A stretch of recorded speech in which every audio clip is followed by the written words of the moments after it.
بسم الله الرحمن الرحیم. السلام علیکم ورحمت الله وبرکاتہ. امید دی چې ټول مسلمانانو نه خويندې به روغ جوړ یې او الله جل شانه تاسو ټول همیشه دپاره همدغسې روغ جوړ لره او الله جل شانه ستاسو د زړونو ټول شرعي حاجتونه او مرادونه پوره کړه. زما مسلمانانو ورونو خويندو، نن درته یوه وظیفه هیمه، یوه دعا هیمه چې په هغې باندې الله جل شانه د اتیو کالو ګناهونه معاف کوي او د اتیو کالو د عبادت ثواب ورکوي. او دا وظیفه د جمعې د ورځې وظیفه ده. نو نن زه تاسو ته دا وظیفه هیمه. د وظیفې شروع کولو نه مخکې خو زه تاسو ته اپیل کوم، درخواست کوم، که چېرې تاسو زموږ چینل اوسه پورې نه وي سبسکرایب کړی نو ضرور یې سبسکرایب کړئ او دې سره سره د غنټې بټن هم ووهئ چې دغه شان ښکلې ښکلې دعاګانې وظیفې تاسو ته په اسانتیا سره ملاوي.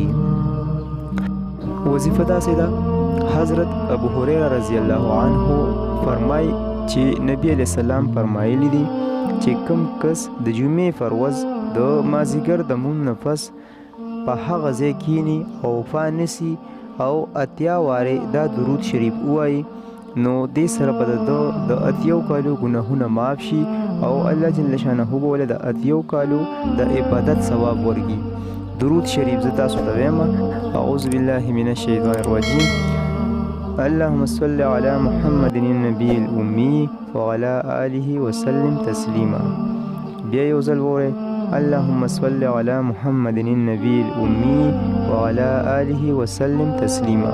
دا درود شریف دی، دا به د مازدیګر د مونځ نه پس چې څنګه مونځ وکړي نو ودرېږي به نه او دا به اتیا وارې ووایي.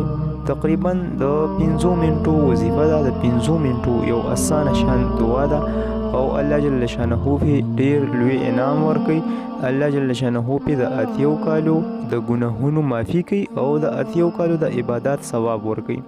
نو دا زموږ دپاره یوه ډېره ښه خبره ده، ځکه چې موږ او تاسو ټول ډېر ګناهګار یو، ډېر خطاکار یو، ډېر ګناهونه م کړي دي، خطاګانې م کړي دي. نو الله جل شانه د موږ او تاسو لپاره د عمل کولو توفیق راکړي او زه تاسو ټولو ته درخواست کوم چې خامخا یې وکړئ، ضرور یې وکړئ.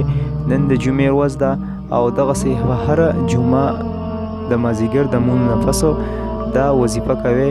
انشاءالله تاسو ته هم پوره فایده ورسي. دې سره الله جل شانه بس تاسو ګناهونه معاف کړي او د عبادت ثواب بدل درکړي. بس دا زمونږ د نن ورځې وظیفه وه. انشاءالله بله ویډیو کې بیا حاضرېږم. خو زه تاسو نه اجازت غواړم، په لوی الله م سپارم. جزاکم الله خیرا کثیرا.